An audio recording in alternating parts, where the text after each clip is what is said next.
Guys আজকে আমার হঠাৎ করে 100 খান সাবস্ক্রাইবার হয়েছে।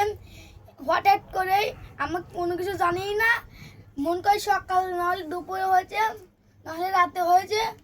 দেখেন না ছোটো একখান কেক, এরপর 100 লিখেছি। আমার দাদা এনেছে কেকটা 10 টাকা দিয়ে।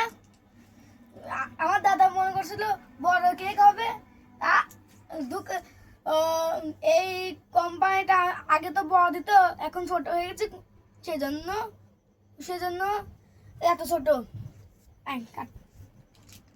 100 কে হয়ে গিয়েছে, 100 কে হয়ে গিয়েছে, 100 কে হয়ে গিয়েছে,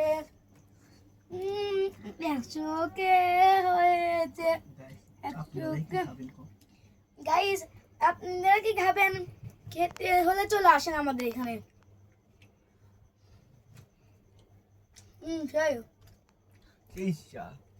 ক্যামেরাম্যান আপনি ধরেন।